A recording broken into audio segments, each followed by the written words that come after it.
Pir, gospodine. Pir, to je pir. Svi su se nasmijali.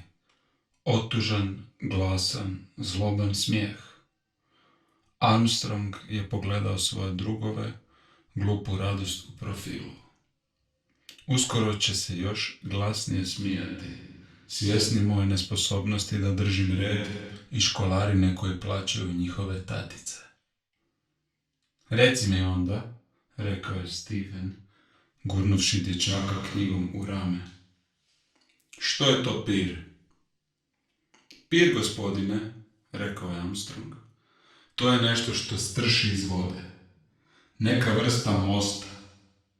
Kingstown pir, gospodine. Neki su se ponovo nasmijali, otužno, ali značajno.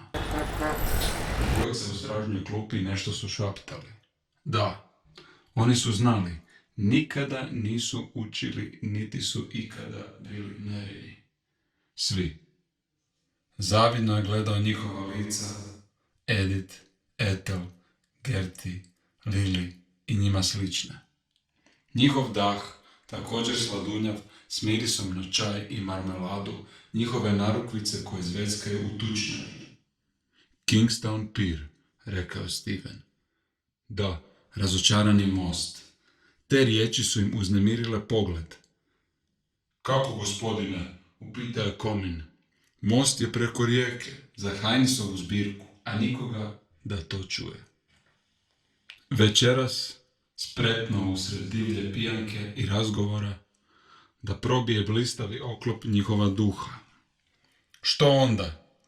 Luda na dvoru svoga gospodara, vrijedan i prezren, koji dobiva pohvalu milostivog gospodara.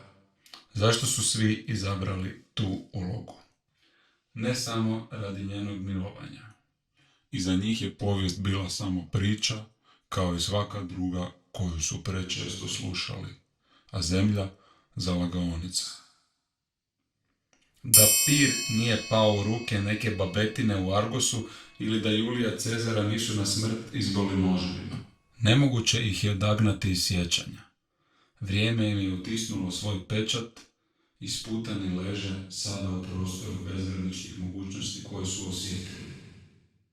Ali jesu li one bile moguće, imajući u vidu da ih nikad nije ni bilo?